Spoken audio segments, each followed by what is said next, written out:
Welcome back, everybody, into Bill's Chat. I am Josh McCarty. With me tonight, as always, is Luka. Luka, one down, three to go.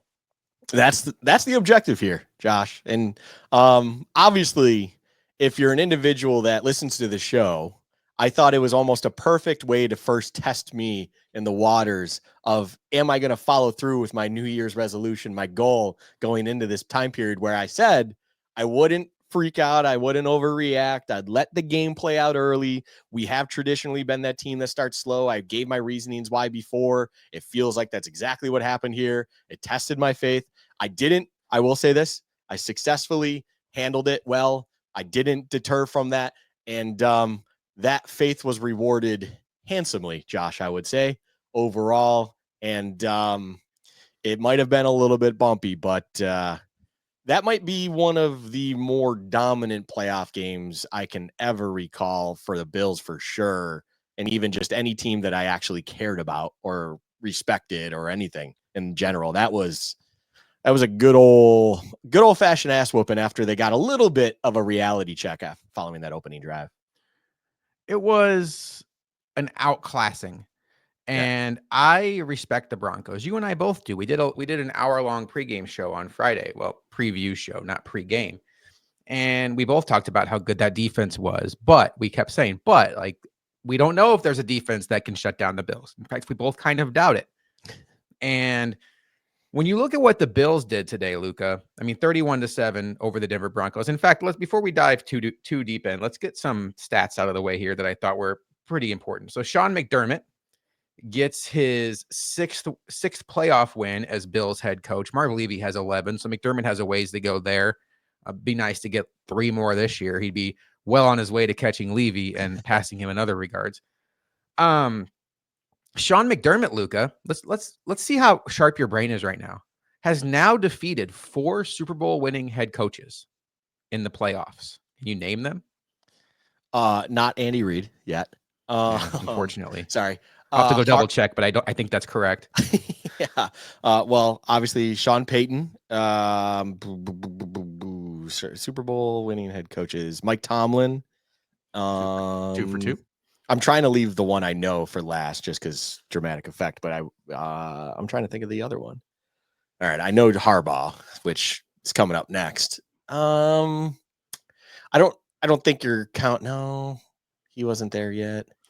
I don't know why I'll give you a small hint. Yeah. Probably the best game in Bills history. Not best game. Bill Belichick. Okay. Yeah. Okay. Yeah. Man, it's weird only because there's no Brady there. Yeah. Your brain doesn't compute. Your brain doesn't compute that it's Belichick. But yeah, that's right. Good old rookie year, Mac Jones and Bill Belichick. Good call. But Harbaugh I was trying to leave for last because, of course, coming up next.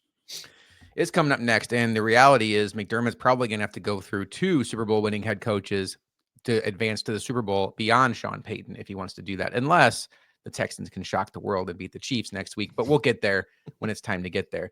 For now, let's talk about this game. 31-7, the Bills win. Luka, when this game ended and the Bills improved to 1-0 in the playoffs, 14-4 on the regular season, what was your overall reaction to this game?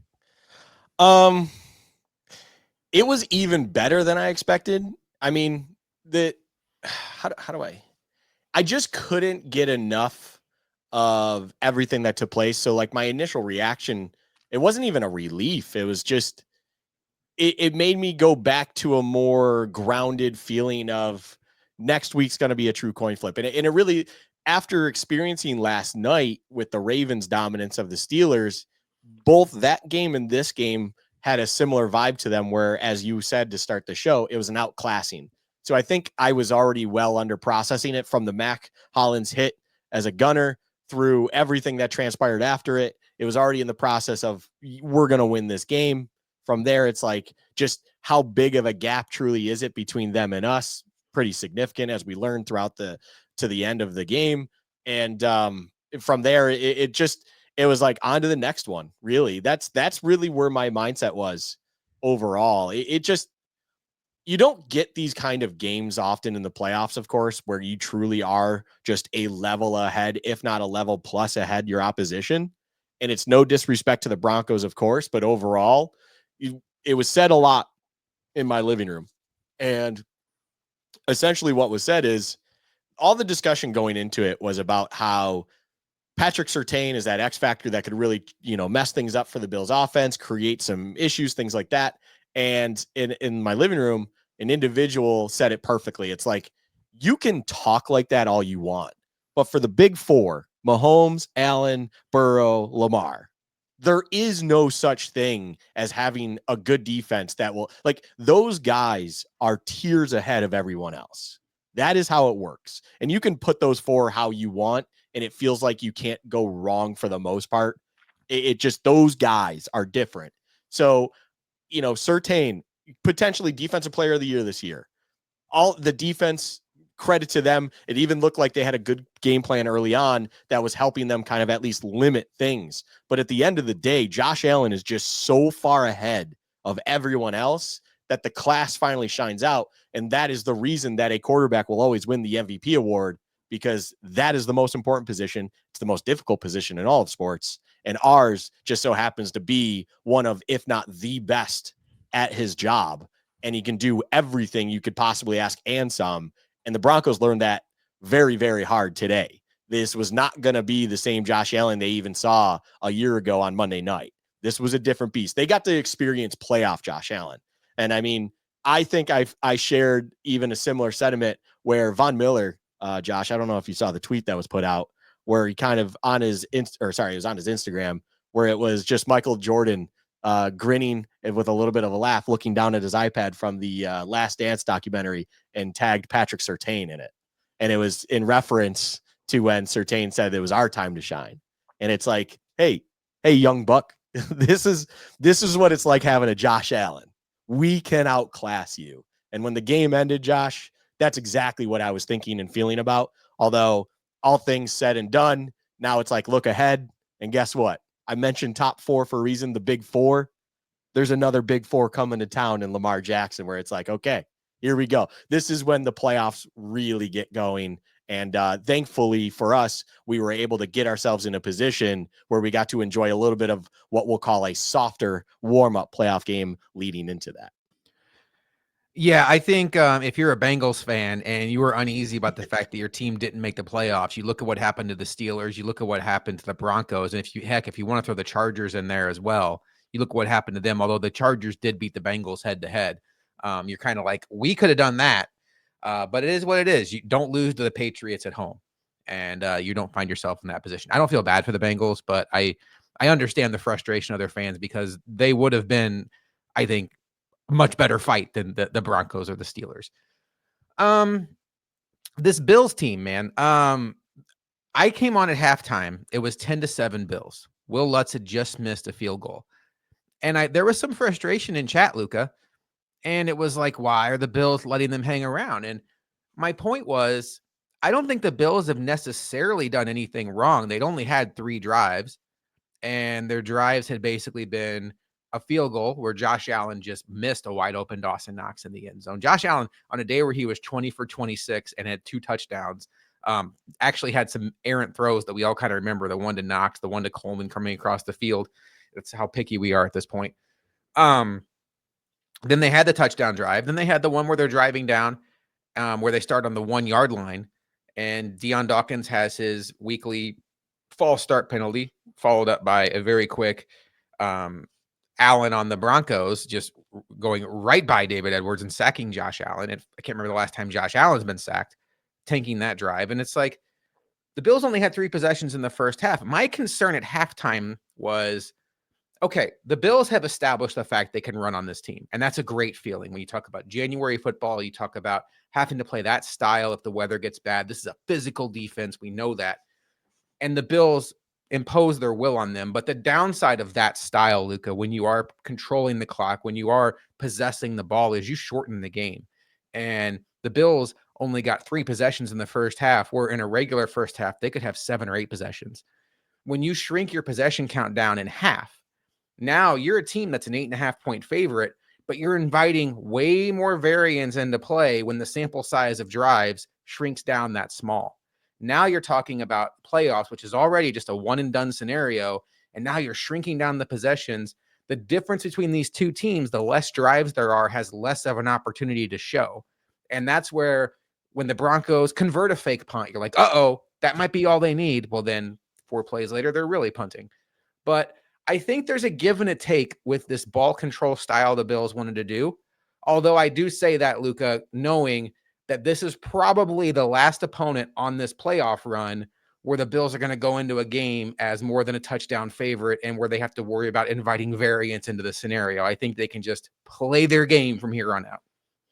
Yeah, it's a phenomenal point. That really is kind of the difference, right? There's almost a chess match that's of a different level when it comes to this kind of game compared to what they're going to be experiencing moving forward, right? When it comes to Baltimore, and if they were to come out of that one on top, then whatever will lay ahead of them from there. It most likely is, yes, you're going to have to keep foot on the gas. You're going to really have to just absolutely capitalize at every time you touch the ball and not feel like the other side is going to be able to limit you or attempt to limit you and play the long game, right? You know, sit in a little bit, run it a little bit more, run the clock, stuff like that, because they're going to just try to enforce their will upon you. And the first half of this game was kind of, I can understand that uneasiness, right? I tuned in briefly when you had gone live on halftime, and I heard your point on that, and it's valid, right? And I think that's the kind of thing that occurs, Josh, that I think whether you recognize it or not, you know, for anyone out there, that's what's building that nervous anxiety. That's what's building that, whether you recognize it or not, because you'll sit there and even subconsciously sometimes think about, when was the last time we were on the field? Like, this other team's just continuing to do things, whether they're doing big things or not, doesn't matter. It just feels like it's been a long time. And, you know, even probably on the sideline a little bit, they're kind of thinking, when are we going to get back out there? When are we going to be able to do things? That sometimes does happen depending on the length of the drive that's happening in front of them. So it was a weird one. But what I love about it was this game to me was a perfect representation of just simply how this entire Bills season has been when they find success, right? Early on, it does feel like sometimes, or a lot of times, the opposition has a little bit of an edge because they're able to properly game plan something that they want to start a game strong with. Then from there, it feels like they're just doing the classic, hey, let's get things out of Josh Allen's hand. As long as the ball's not in Josh Allen's hands, we'll be okay, or we at least have a fighting chance. From there, you go into halftime. It's been a little uneasy, but most likely the Bills are still up top, but you're not sure about things. You come out the second half, and guess what happens, Josh?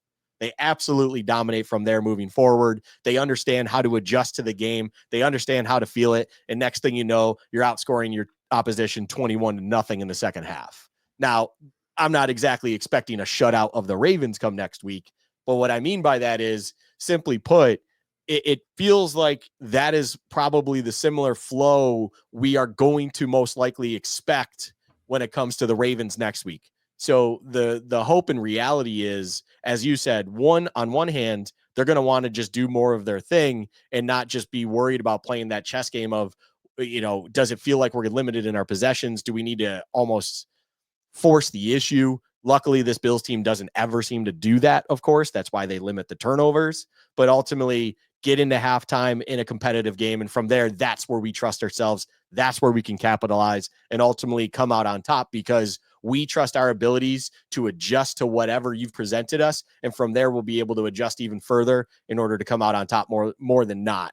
So it was just a beautiful 60 minutes of depicting exactly what this team's been about. And I really appreciated that as we now go into the big boy games.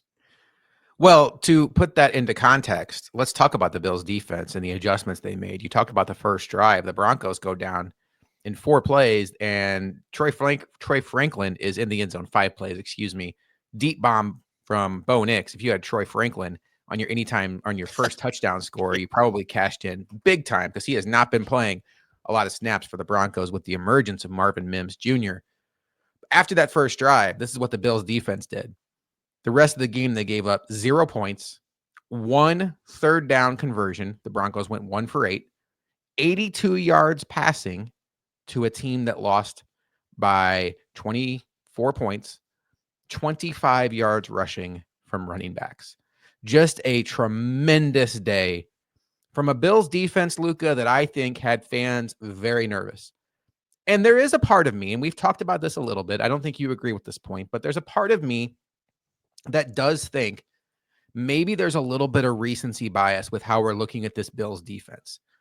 And I look at this 3 out of 4 game stretch that I think really has people nervous.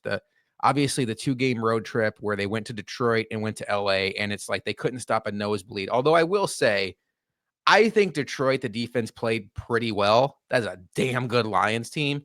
And it really felt like the Lions were down 35-14 and the defense started letting off the gas a little bit. And then I'll say the third game was the 24-21 victory over the Patriots at home, where it was like, okay, should the Patriots be putting up 21 points on us? A little bit uneasiness there. But when you look at this defense in totality, I think on the whole season, I think they're league average-ish. And Rasul Douglas was not healthy for those 2 road trip games. He was back out there today. Christian Benford was out there today. Rapp was out there today. Taron Johnson, thank God, came back after the injury. Yeah. Matt Milano, I think in the last few weeks has really started looking more like Matt Milano. Yep. And I don't know that this defense is ever going to be top of the league defense. And I don't think, Luka, at this point in the playoffs, it really matters because you're starting to get into the quarterbacks where they are just kind of immune to those type of defenses. I think this defense, though, is plenty good enough to win a Super Bowl with. And we're going to find out in about 6 or 7 days, depending on the NFL schedule makers, if that's true, because they play as good of a team offensively as they're going to see on this entire playoff run. But overall, I don't think I was as down on the Bills defense as a lot of fans were coming into these playoffs. But I come out of today feeling like this team doesn't need the Ravens to throw up all over themselves offensively to stop the Ravens. I think this team is going to have some tricks up their sleeve and is going to find a way to get off the field more than a handful of times against this very explosive Ravens team. I don't want to turn this into a Ravens pregame show, so let's just focus on the Bills defense confidence level and that conversation. It's a great point, though, right? And I think it's the classic thing that we love to say, you have to peek under the hood, right? When you peek under the hood, it feels like the Bills defense has been a little bit better than maybe what we've been giving them credit for. And overall today, the effort for 60 minutes was phenomenal. Even I loved the question after the game that was presented to Rasul Douglas, and Rasul Douglas simply answered it the best way possible. There's still 58 more minutes, right? Or 56, whatever it was. It in 4 minutes that they scored that, whatever it was. Hey, there's still plenty of game left was the message, right? They didn't get shook. It wasn't like, oh, wow, what the heck is going on? And they just lost their heads. They understand the big picture. They definitely know what's on the other side of the ball for them. And it's an opening touchdown isn't the end all be all for you, because luckily in your corner is 17. And if you have 17, you feel pretty good about yourself going into the second half, no matter how the first half went, because 17 is possible of making anything happen. So I said that in a really weird way. Anyways, I digress. So what I loved about this defense today, though, is, as you put it, the healthiest it's been in a while. It started to show its stripes a little bit in a better way. And it started to show that what we saw even in that Ravens game that everyone loves to allude back to, where we had lost 35-10 or whatever it was, this is a different unit than what that team was. Now, the Ravens are a different unit offensively than what we remember them as, but that's just what happens throughout the season, right? And kind of what you're going into is, we've been seeing, even in these high-scoring affairs, really the only game that stands out to me is the Rams game, where it's just like things just weren't working. But that's also sometimes what happens when you just go up against other great offensive units, when you go up against great teams. And to your point as well, you're now at that point where a great defense can even be neutralized in that effect, right? We've had top 10 defenses in the past under Sean McDermott, and then somehow you go into Arrowhead and it gets shredded up. You go up against those elite offenses and it really doesn't matter anymore. And I'm kind of with you on that. The defense feels good enough where it can be opportunistic when it needs to be. It does the thing that it's always done, even when they were top 10 defenses: bend but do not break. And they just dare you to try to take chances, because they believe, and it shows all the time, they believe that they're going to have a better chance to get a turnover or anything like that than you be able to pop them over the top or whatever it might be and get 6. And that happened once today, and it was clearly just from great game planning by a great offensive mind in Sean Payton, and overall they executed to perfection. From there, as you pointed out with stats, they found it very, very difficult to do everything. And that is the sign of a defense that is calm, composed, and understands the assignment, is okay with everything, and from there just gets the job done. And they dared them to once again try to do it and didn't give them an inch in the way of doing that. So this defense feels like one that is absolutely capable of making a handful of plays against anyone that would be just enough to then hand that ball back to this offense. And this offense feels like one that is capable of putting up points at any point in time, that as a team, as an entire unit, which is exactly what this team is. They are all one unit. Collectively, they are capable of, going to the top, doing everything that they need to. And they were all class in business today, where they just made sure that even being 8.5-point favorites against a team in the playoffs that was coming in with, they were definitely very confident in their abilities and felt that they had a legitimate chance in this game. They made sure they understood when the game was over, hey, we respect what you are. You're a playoff team, but you just came into the house of a very, very different level of playoff team, and you got smacked around because of it. Yeah, it reminds you of, no, I'm not comparing the Bills to the Patriots, but like during the Patriots dynasty, it felt like the Patriots and the Colts were the class of the AFC, and you'd have teams like the Jaguars or the Broncos even, make the playoffs. Like, oh, those are good teams, and they'd go play the Patriots or the Colts and just get smoked. Yeah. And that's what happened today. And the Bills go up in weight class next week, and we all can't wait for that game. Let's talk about the offense. Luka, we have had many a James Cook conversations. I do think the offensive line deserves a tremendous amount of credit today. Oh, yeah. Your key to the game was actually the offensive line, specifically Deion Dawkins and Spencer Brown against Cooper and Benito, and they held up very, very well, particularly in the pass game, but also in the run game, where James Cook averages 5.2 yards per carry. But this isn't just an offensive line stat line. The improvement of James Cook this year, to be patient, to set up his blocks, to break arm tackles. I always felt like in his first 2 years in the league, James Cook had this speed, but he left so much meat on the bone with his runs, whether he'd take a bad angle or he'd get like a small little arm tackle and go down on first contact. He looks so much more like his brother Dalvin Cook right now, like in his prime. It is scary, and he has a speed burst button that his brother Dalvin Cook didn't even top out at, and Dalvin Cook was dynamic as all get out. He is such a weapon for this team. My key to the game, ironically, was throwing passes to James Cook, and he didn't catch a single pass, although I think the play of the game was a pass to a running back, so maybe I'll call a little bit of a victory on that, Ty Johnson's touchdown pass. But James Cook, Luka, I think we talked about it before, but they have to make a decision on his contract here in the next year. He is slowly but surely, or maybe fastly, stepping his way into that conversation, that elite group of running backs where you do consider paying them a second contract. And that's a big thing for me to say, because I used to be on the standpoint of, I don't care who your running back is, you don't pay them. And boy, Saquon Barkley and Derrick Henry made a lot of people look foolish this year. And now I'm looking at James Cook and I'm like, I don't know if I want to look at this offense without him. What do you think about James Cook's day? I think you can have both, right? And I'm not saying I'm mega anti-pay James Cook, and it's nothing about the player himself. I think James Cook, I agree with all your points. It feels like he's growing. It feels like he understands exactly what he needs to do, both behind the line of scrimmage and then what he needs to do as soon as that hole becomes available. And those are two very different worlds that he clearly didn't understand when he first came into the league. And that's where you're coming from with the meat on the bone comment, of course.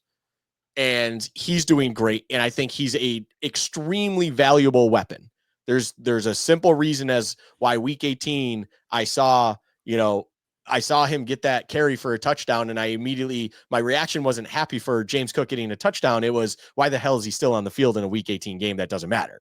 And that's because I obviously understood how important James Cook is to this team. He's not exactly replaceable. It's, Ray Davis, hopefully he's okay, or Ty Johnson isn't exactly going to be able to replicate what James Cook brings to the table. That is as clear as day. But what I will say is, it does feel like a situation overall where he is something special, but ultimately, if you find yourself, strained on the cap and you're projecting down the line, you're not going to find another James Cook, but I feel like you can replace the production you get out of a James Cook. That it's one where I don't necessarily put him at the level of a Saquon Barkley, who truly is just a single man roster changing unit. And Derrick Henry, look, it's not like he's got a 4.2 40, but he changes a team just because he's a linebacker. He is a linebacker running at you. And if you, as the classic saying goes, do not let him get through that line, because as soon as he does and he gets to the second level, he is bigger than everyone there and he can still run as fast as you. So therefore, this becomes extremely difficult. And he only gets faster as he keeps rolling, because big things that pick up speed continue to do so at more than a smaller item. I put him just under those, but at the same time, I think we're getting to that point, Josh, and this is where I think you're getting at. If we find ourselves next year talking about either in the lead up to the season, talking about James Cook getting an extension, or during the season, or even after next season, as he continues to do what he's doing right now that we're seeing, I'm not going to exactly complain about it unless the number is too egregious to like stomach and accept, right? I think that's the way to best put it. So I do put him in that category where he is valuable. I don't necessarily, it's the benefit of having Josh Allen, I guess is the way to really put it. You put someone that's pretty dang athletic next to Josh Allen, and I bet you're going to get the best version of them. That is realistically what's happening. That's what happens across the entire roster, because Josh Allen's just that good at elevating. But James Cook still does a lot of work on his own that deserves a lot of respect. It feels like he doesn't get nearly as much as respect as he should nationally, but at least he gets a lot here. And overall, I'm not going to be upset if the Bills were to eventually pay him. But again, it's not something that I believe in, just because, simply put, it feels like in an Allen offense, you can replace that production in a multitude of ways and change how you want to do things and ultimately still find success otherwise. But I don't want to take anything away from James Cook, because we're talking about, should you pay running backs overall? He had an incredible, was this the best game we've seen of James Cook? Just understanding in the moment that it needed to be done against a pretty dang good defense and defensive line, although they're not exactly known for their run defending and run stuffing. It's still a very formidable front five, we'll call it. And ultimately, there was never a moment. Well, actually, scratch that. There was one run where I found myself saying, this isn't college, bud. Don't do that. But overall, he felt like a big boy, understanding the assignment, getting positive yards time and time again, and got it done. You don't get 23 carries for 120 yards and a touchdown just by simply standing next to Josh Allen. You still got to put in the work, and he absolutely did that. This feels like one of the better, if not the best, complete game we've seen from James Cook, with the magnitude of when he needed to do it as well, because he showed up when he absolutely needed to. Yeah, I mean, there's been better statistical outputs for sure, but to your point, like playoff game against maybe the best defense in the league, or regular season game against the Mozzie Smith-led Dallas Cowboys run defense.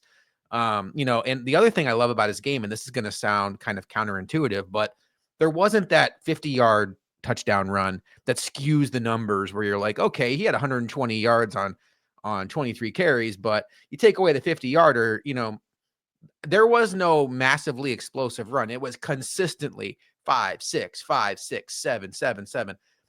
So I'm with you. I think given the stakes, given what the Bills needed to do today to really attack this team and loosen up this defense and the pass rush, this was a massive performance by James Cook. Potentially, Luka, we'll be mentioning him in a later segment. Stay tuned.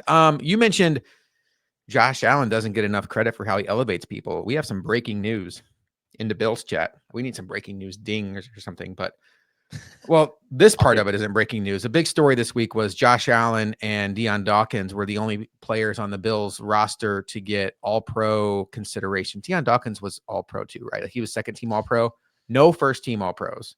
And I don't remember Dawkins, if he actually made All-Pro. He should have, but I can't recall at this exact moment in time. I feel, man, maybe it wasn't. Either way. The Bills were snubbed in All-Pro and Pro Bowl voting, and it seems like Josh Allen's going to lose out on the MVP. Breaking news into the Bills chat news desk. And by that, I mean, I just saw it on Twitter. And shout out to the Twitter detectives. Luka, did you notice Joshua Patrick Allen showed up to the stadium today in a sweatshirt that donned the letters FEA? No, I did not actually notice that. Are you young and hip enough? Because up until 30 seconds ago, I certainly wasn't, to know what that means. I like how you phrase that. I will also just say I'm not exactly sure where we're going here with FEA. Okay, so parents, if you have kids in the car, I'm going to use a bad word here, so prepare yourself. Turn the volume down for the next 10 seconds, and then turn it right back up. Thank you very much. FEA, Lucas, stands for fuck them all. Oh, okay, yeah, and I love our quarterback. I was going to say fuck everyone always. Yeah, but it's the same concept. Yeah. Okay, I love it. I love it. I mean, Ryan. Shout out to Ryan Talbot. I think he's the one that kind of picked up on it from the Shout podcast. But so Dawkins was not. I was trying to think because I was like, I'm pretty sure Lane Johnson, Mailata, respectively, were both second all-team left and right tackles, which they are using single-handedly as motivation because in the conference you have Tristan Wirfs, who is the left tackle, first team All-Pro, and Penei Sewell as the right team first team All-Pro, right tackle first team All-Pro. So they even have their own thing going on. But yeah, I mean, look, there's some good tackles out there. So it's no disrespect. Deion Dawkins was a phenomenal player where we had to even contemplate it this season because he had a great season. But yeah, it's unfortunately he did not make that cut. The Bills noticed. And they have a chip on their shoulder about it. And, you know, they're going to go against a team next week that got quite a few All-Pros. They went against a team today that had 5 All-Pros. So, you know, things went pretty well. I want to compliment Sean McDermott real quick, Luka, before we get to game balls and game checks. I thought he had a really sharp day. And I think as Bills fans, we tend to focus on the negative too much with him. You know, obviously, when you lose a game, it's very easy to point out what the head coach did wrong. In some of these games they've lost to Kansas City. You know, the field goals that he took in the AFC Championship game where it was clear very early they needed touchdowns to win, the way he handled 13 seconds, the way the team kind of melted down in Houston in Josh Allen's first playoff game. But there were several examples today of McDermott to me being really sharp and his team being buttoned up. One, I thought his fourth down aggression was really on point. I thought he was aggressive at times that it made sense to be aggressive. I thought he took field goals at times when the fans were booing, but I was like, this team is not going to run away and hide from you on the scoreboard. Take your points. Add the points up. You're going to be fine. I thought that was very smart too. One thing I loved, Spencer Brown's false start penalty on the 1-yard line. I was so happy when he did that. Yes. There's a documentary that follows Bill Belichick around called Do Your Job. And it was done in one of the Patriots' early years. And he's mic'd up at practice and he's talking about this exact scenario to a defensive end. And he's like, they're going to try to get you to jump off sides and they're even going to flinch. Think about it. If they get called with false start, they back the ball up this much. If you jump off sides, you just save their drive by getting them out of the end zone. Spencer Brown was so on top of it. And I'm going to give the Bills, Aaron Cromer, Sean McDermott, situational football credit. Anytime any Broncos player even looks like he wants to move, you make the move like it made you move, and you hope the refs go in your favor. Kudos to Spencer Brown. It didn't work out. The Bills backed up like a half of an inch, but that's something smart teams do. Game of inches. The Bills haven't been the sharpest team, most buttoned up in those scenarios. I loved that, Luka. And to me, that's the growth of this team, situational awareness, and I'm going to give Sean McDermott credit for that. It's the one thing that we ultimately always hang over the head of Sean McDermott: situational awareness, game management, understanding the game in its entire depth. It's a very complex sport that is American football, the NFL. It's a very, very difficult thing to always be on top of. And little details like that are exactly why the Bill Belichicks of the world are known as the GOATs and the greatest to do it, because they are very understanding to every little detail. And wherever you can find an edge in a game, this is a chance to take an opportunity, because as you said, it's a game of inches, it's a game of yards. And if you have any sort of opportunity to take advantage of something, try it, go for it, do it. Whether it's, really offloading and doing crazy things with your offensive line, heavy sets, stuff like that. Or as we're talking about here, naturally just come up with an idea where it's like the risk is so far less than the reward, that is getting yourself 5 yards of space. And then from there, being able to kind of kickstart your drive and do whatever it is that you want to do. You buy yourself, we'll call it room for error, but ultimately just the comfort of knowing that you're not pinned up with the back of your end zone right there on you. So I love it. It is a sign of maybe that dark cloud isn't really hanging directly over Sean McDermott. Now, I want to see that kind of moment in a bigger game against the Ravens, against the Chiefs, if they get the opportunity. So it felt like this game wasn't quite to that level, even though it was a playoff game and it was comfortable. It was as comfortable of a playoff game as you possibly could have, realistically, right?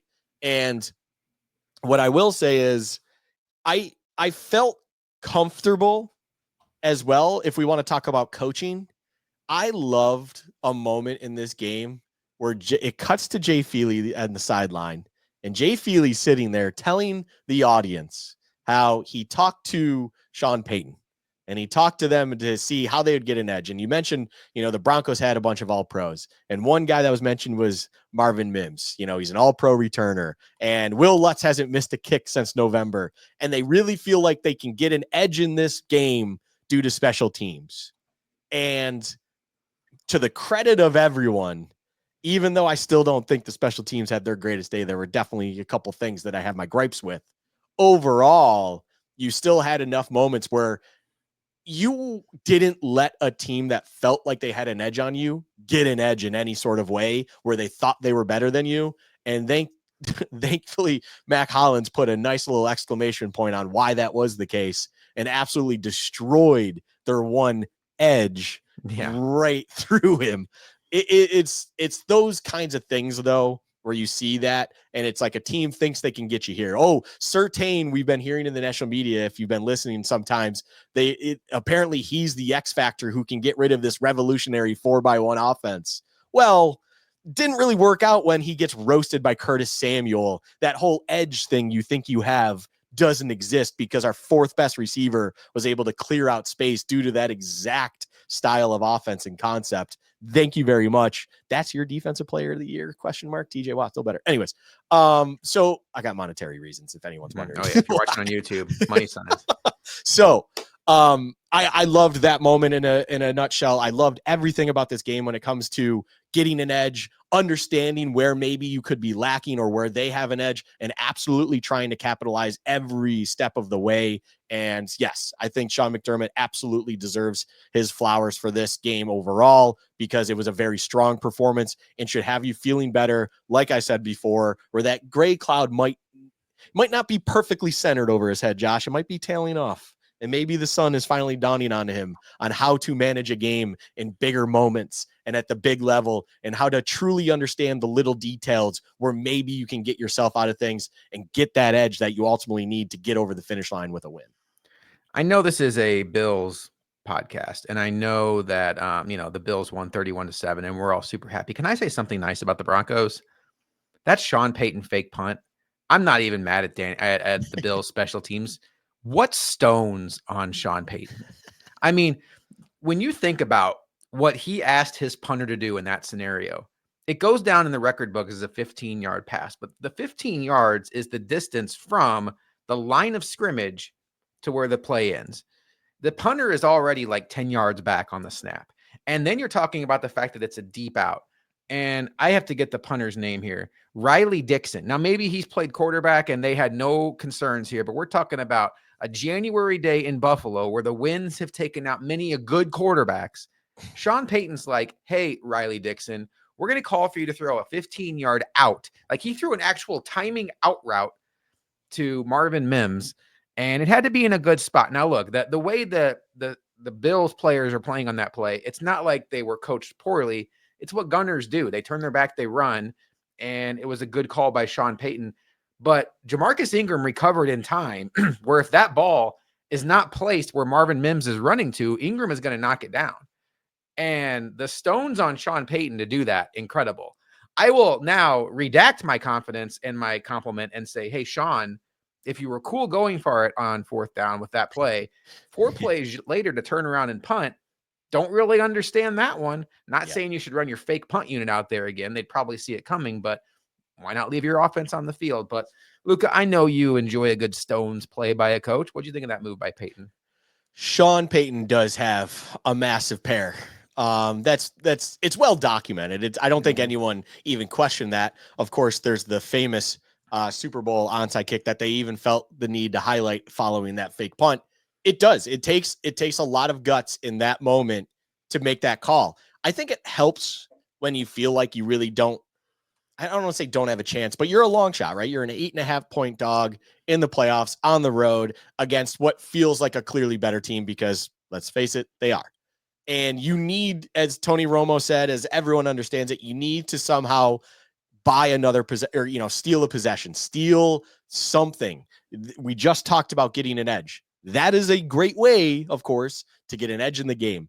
And it was a perfect time to call that. It feels like something too, Josh, I will say, that they clearly highlight that, hey, these gunners do like to flip their hips early. They don't necessarily wait for the punt to actually leave the punter's foot, whatever it is, before they flip.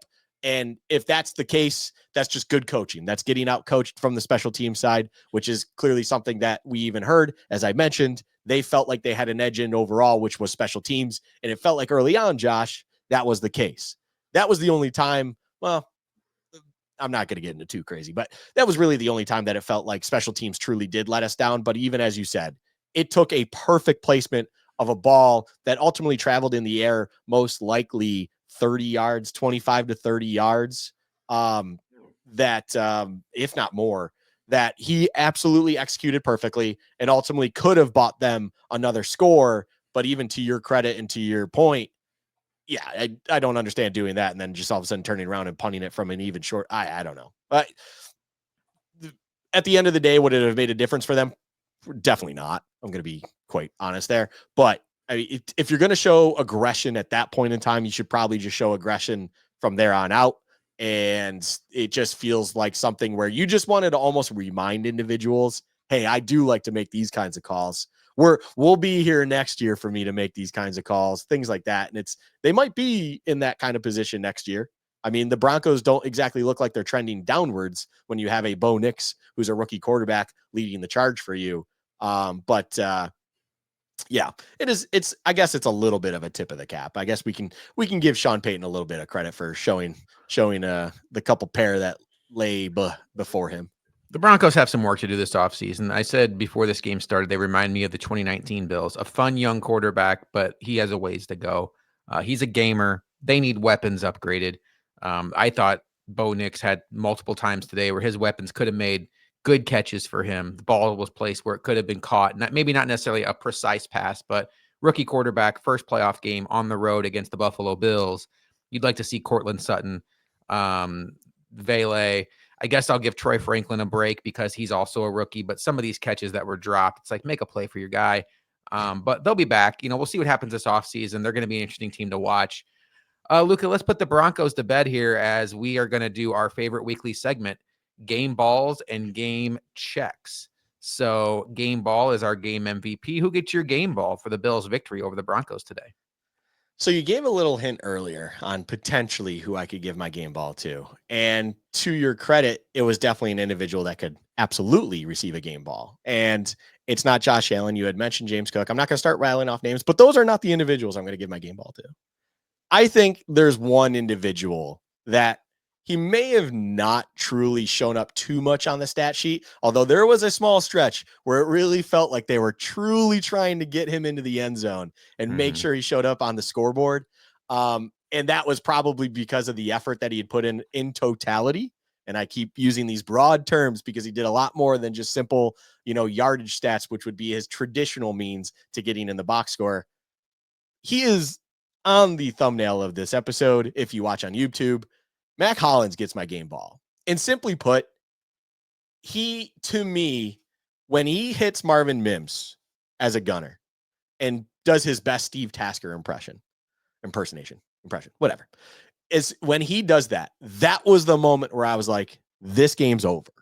Because if you have that kind of mentality, and he steps over him, he gives his whole Allen Iverson impersonation the first time in this game, and somehow even gets Mims all pissed off to the point where he decides to throw the ball away from Reed Ferguson and take a personal foul call. That was when I was like, yes, this team's mentality is just different. And then from there, you see Mac Hollins hit his beautiful, it feels like the only route in his route tree, Josh, the old skinny post from the inside slot. It just, he's money at it.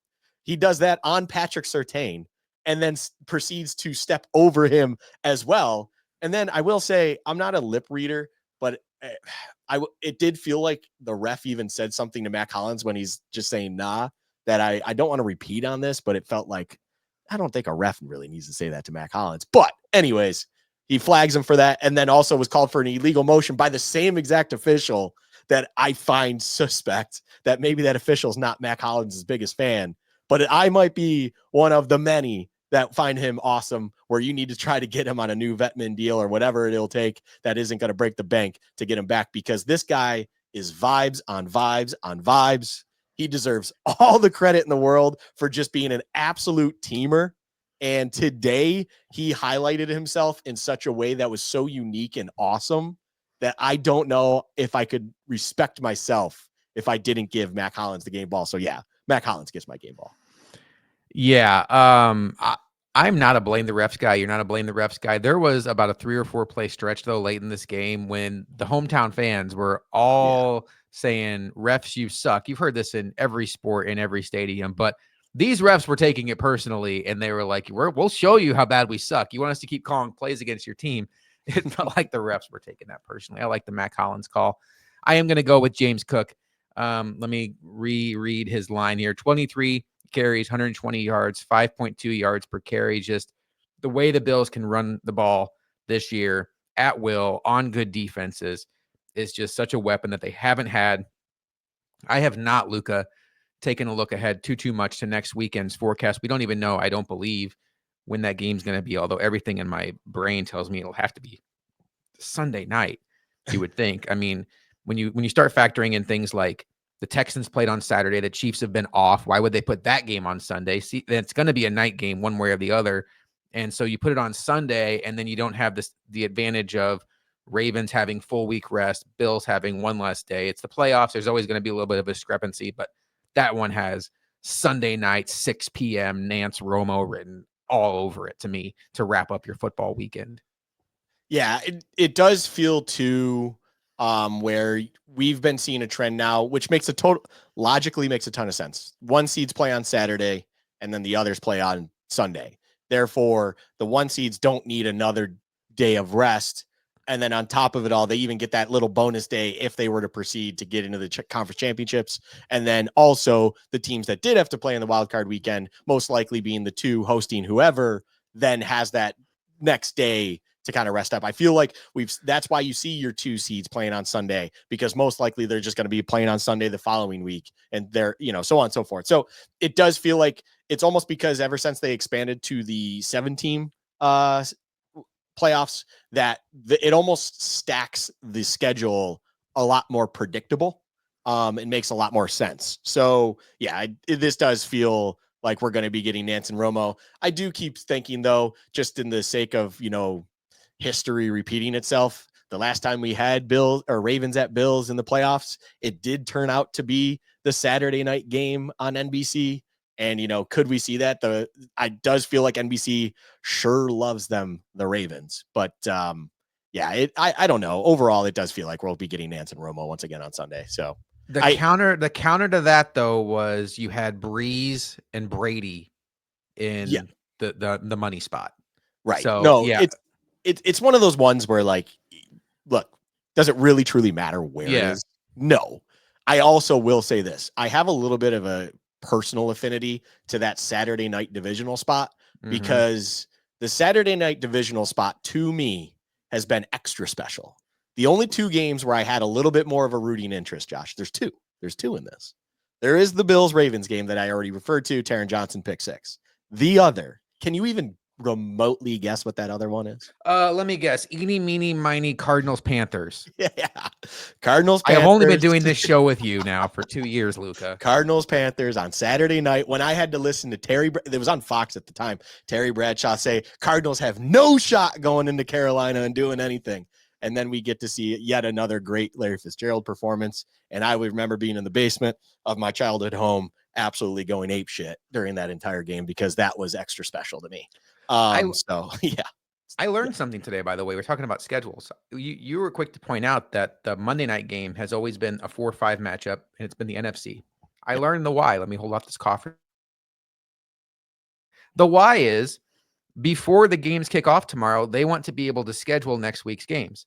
Yeah. So the only way you can do that with certainty, where the winner of the last game is automatically going somewhere, is 4 and 5 are going to the same place. Everything else has to happen around 4 and 5 because the NFL reseeds. So say tonight the Buccaneers beat the Commanders. The Buccaneers being the 3 seed will automatically go to Philly.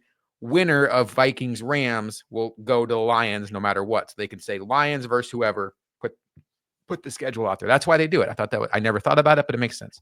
Yes. Other shout outs real quick. Khalil Shakir. Yep. Not super easy job here returning punts in somewhat windy stadium January. First time this year he's had to return punts. He actually had an explosive return, handled the ball well today. And he also offensively had 6 for 61, couple nice catches and runs. Ty Johnson. I mean, has this guy ever dropped the ball? Holy cow. What a nice backup running back. And he, I compared him to James White a few weeks back. And honestly, get ready for this one, Luka. I feel like I may have undersold him because James White's production was all in the passing game. And it's like Ty Johnson's a damn good running back. Yeah. I mean, I don't know that he's James White in the passing game, but Ty Johnson went 9 for 44 today for 4.9. And it's worth noting that Ray Davis left with a terrible looking concussion. Yeah. And it could end up being James Cook and Ty Johnson carrying the load going forward in the playoffs. I would assume Frank Gore Jr. could be elevated for that. But that's another one I wanted to mention. And then defensively, do I have anybody I wanted to think about? Rough day for Benford. Rousseau was really strong on the edges again, containing the run. None of the defensive tackles. I think that's it. I think I'm good. Game checks, Luka. With the good, there's got to be some bad. Not a whole lot of bad in this game, but you and I find a way to always find it every week. Oh, Tyler Bass made all of his kicks. Good for him. Bad. Who gets your game check today for the Bills? So the way the game went, I'd honestly be like, this could be the classic, like bailout, take Sam Martin. Oh, he didn't really have to do much today. But I will say, you even mentioned it. It's not necessarily a coaching issue or anything like that, but someone that at least has shown that they're serviceable and good at their job and everything like that may have had a tougher than usual day. And I'm going to go with Jamarcus Ingram. And that's simply because the biggest highlight that he had today was being caught on by a receiver that was throwing a pass from a punter. Not the strongest game for Jamarcus Ingram. Not that we needed him to have a strong game. Not that he was really called upon to do a lot. In a game where the Bills had dominated, it's hard to find those kinds of moments to really key on. And because of that, key on, man, that kind of sounds funny now when you say it like that. But Jamarcus Ingram ultimately for me feels like just a minor, hey, game check award, not your best day, but it's not something where I'm even remotely concerned about him moving forward. It's just sometimes you have one of those days where you get got and there's nothing really more that you could do except for kind of shake your head and move on. Yeah, I agree. And it's tough. We're kind of splitting hairs here trying to figure out a game check. I'm going to go, I just had it and did I forget? Oh no, Taylor Rapp. And it's not that I thought Taylor Rapp played poorly. I felt like there were a couple of instances out there where if Bo Nix throws a better ball, we really would have felt the misstep by Rapp. And there was even a play late in the second quarter, I believe, where it looked like they could have gotten an explosive touchdown, and Rapp is charging in, leading a shoulder. And I'm thinking to myself, if he catches this ball and your shoulder doesn't knock him to the ground, you're going to be on a low light reel for the rest of the week. And if the Bills lose this game, holy cow, good luck, Taylor Rapp.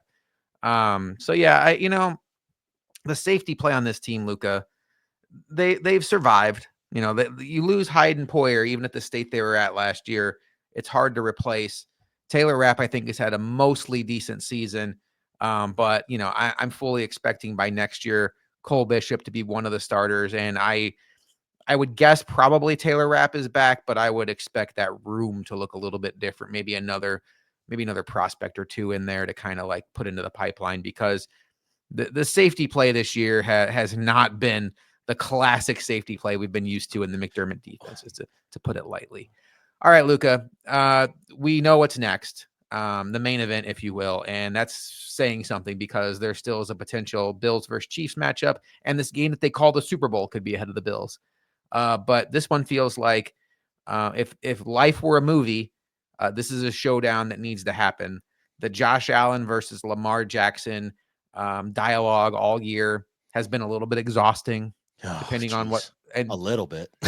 primarily, I think, because the loudest voices on each side are usually the people that are least knowledgeable, or go to the grossest places, on both sides. And let me just say this real quick. Twitter stinks. And I do a lot of our stuff on Twitter, so I have to live in that world. If you're on Twitter and you live on Bill's Twitter, your interaction with Ravens fans is going to be with the gross ones, because the gross ones are the ones that infiltrate Bill's Twitter.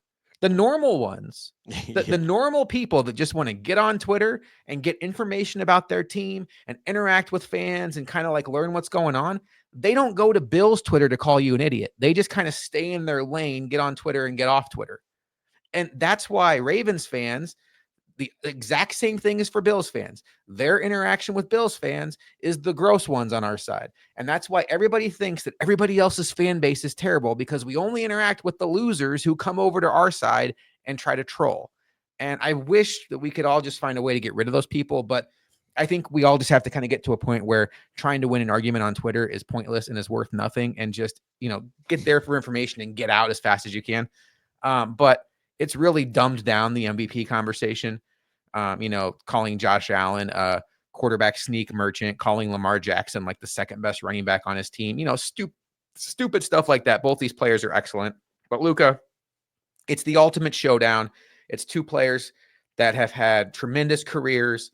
Really, both of them right now have the same dark cloud over their head of like, you've been fantastic, but you haven't gotten past the Mahomes thing. You haven't gotten the Super Bowl trophy, and now they do battle in their best year.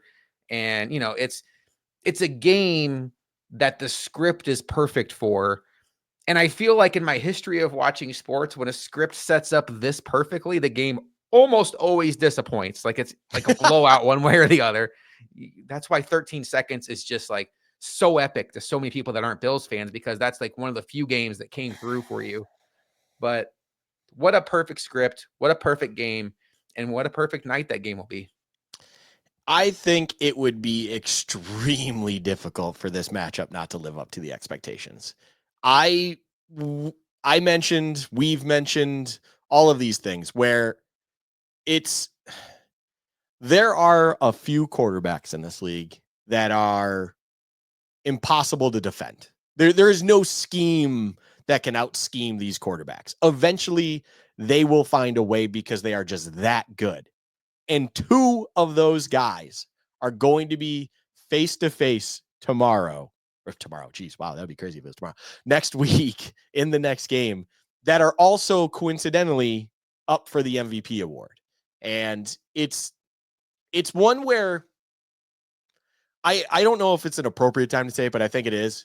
Josh, we were talking about it a little bit before we started recording, and I think you said it so well.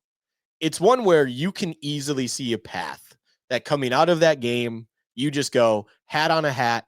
We came up short, unfortunately, and I can live with it. That's how good Lamar Jackson is. That's how good the Ravens are. But then again, we still love our side. We still like our team. And there's easily a way that we can see ourselves winning and coming out on top, and therefore moving forward as well. It is a great matchup. It's going to be a great game, and I find it very, very difficult to see an outcome where Ravens coming to Orchard Park to play the Bills in the divisional round isn't going to just work out to be I'm not saying an all-time classic. It's not going to be the 13 seconds game, but it will still be a very good display of football. And it's just solely because primarily those two guys that are at the top of their game and just do what they do, which both of those guys do it in a different fashion at the best way possible. It's to simply put it, like, I laugh all the time when people talk about how Lamar Jackson is the runaway, pun intended, best dual threat quarterback in this league. And I just go, Josh Allen absolutely has a seat at that table. But then therefore, when it comes to being one of, if not the best quarterback in this league, or let's just say the next best behind Patrick Mahomes, if you want to, of course, include accolades and everything that you should, in all due respect, give them. I know Lamar has 2 MVPs, Josh Allen has none, but there's a reason that they're so neck and neck. It's because they are that close to each other when it comes to who is truly better or not. And I think you've said it in the past. Why does it ultimately matter? Let's just enjoy who we each have. I feel like we have this conversation more when it comes to like Allen versus Mahomes, but that same conversation doesn't come up with Lamar. And I feel like it's warranted, right? These are two absolutely special, most likely Hall of Fame quarterbacks that are just matching up with the most at stake. At least it feels like it can be when it comes to meeting up in the divisional round. And the only reason, Josh, these two are forced to meet up in the divisional round is because, oh, by the way, that Mahomes guy we're talking about, he somehow seems to always get the first seed. And that's just the way the reality is, right? So it's one of those things where I don't see a world truly where it won't live up to hype. This feels hype proof, I guess we'll put it. Is just, it will be a great game of football thanks to these two guys. And I know for a fact that it will be almost impossible not to appreciate this. But when the kickoff comes, Josh, I'm not going to say I'm going to be a Lamar hater, but I will be looking forward to hopefully him screwing up a few times. Hopefully that will ultimately lead to Bill's success. But I also share a hat with you when it comes to, it's not something where I'd feel massive disappointment, actual game aside, for however it actually breaks down, where the Ravens just somehow, whether they squeak it out, they win by 7, whatever the case is, that I would be ultimately that disappointed, because the Ravens are a very good team. They have a very good running back, but it always will and always will continue. It always is and always will run through Lamar Jackson, because he is that special, and that's who you want always having the ball, of course. It's going to be fun. There's going to be a segment of Bills fans that are incredibly nervous because, well, it's the playoffs, but week 4, the Bills lost 35-10. I'm going to say 2 things about that game, and we'll get into it much more on our preview show later this week. 1, the Bills played that game without Matt Milano, without Terrell Bernard, and without Taron Johnson. Now, look, Khalil Shakir left that game early, didn't come back, and Amari Cooper was not a Bill yet. So we can talk about that, but let's just focus on defense. You're talking about your 2 starting linebackers and your nickel back in your base defense. So essentially, as Luka likes to call Taron Johnson, your 3rd linebacker, your 3 linebackers against Derrick Henry and Lamar Jackson. Tough world to live in. And that was early season Dorian Williams, not what we saw him develop into. So I do think that there's reason to believe that the Bills will have more success defensively. The other thing I will say about that game, 35-10 is an ugly final score. At one point, it was 21-3, and the Bills drive down in the second half and get a touchdown.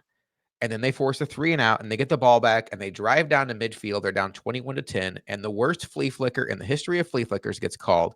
Josh Allen is sacked, fumbled, and the game is essentially over at that point.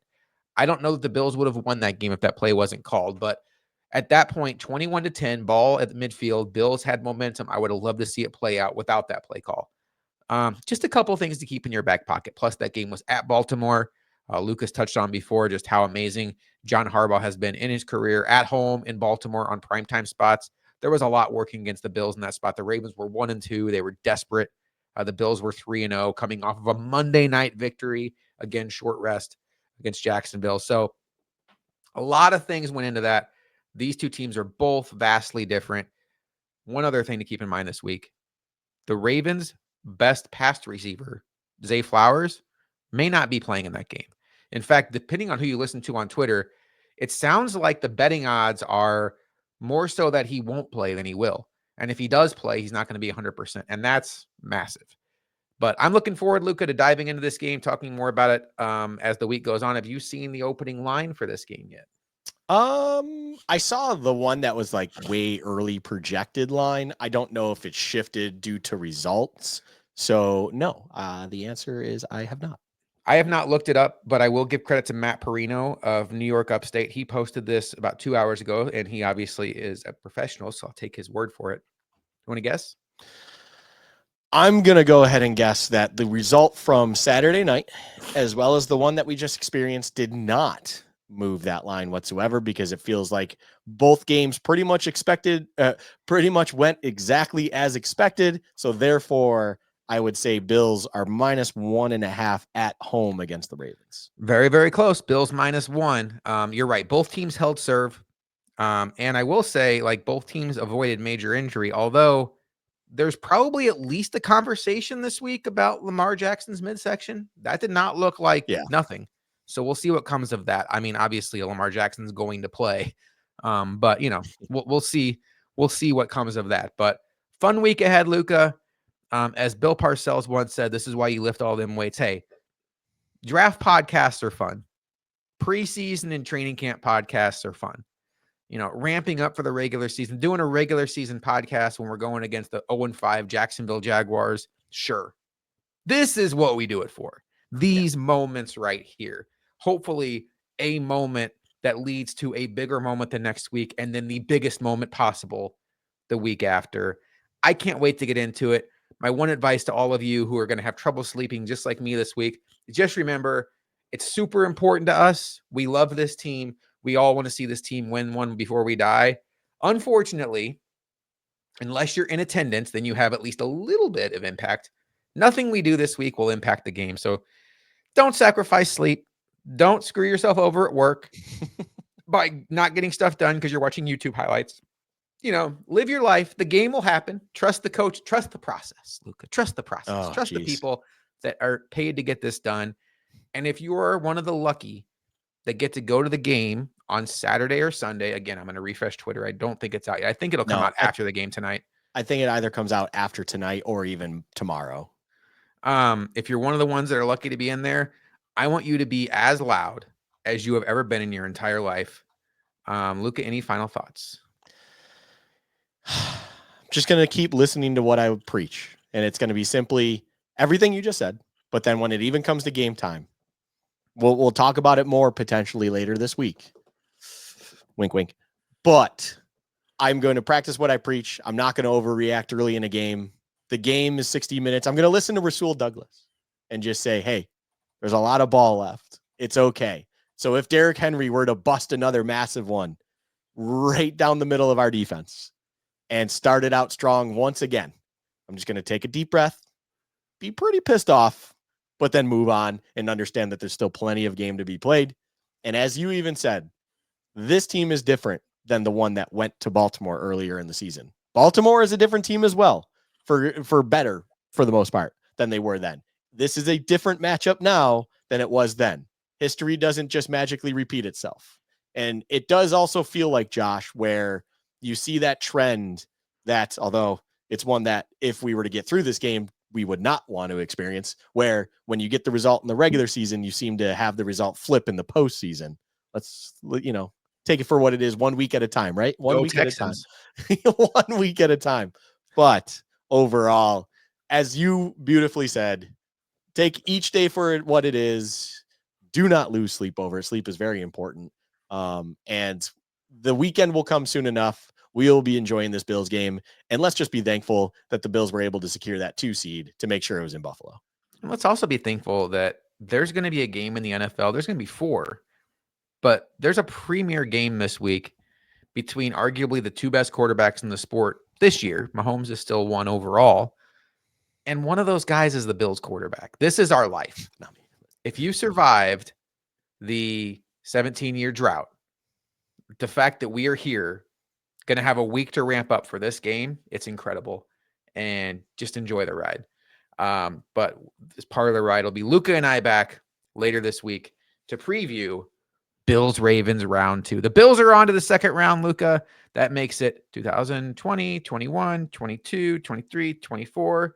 5 years in a row they've made it to the second round. The only other team in the NFL that can claim that is those nasty, nasty Chiefs. Although they cheat a lot of times, they get a bye to the second round. So maybe we shouldn't give them full credit for that, those jerks. For Luka, I am Josh McCarty. We will talk to you next time on Bills Chat.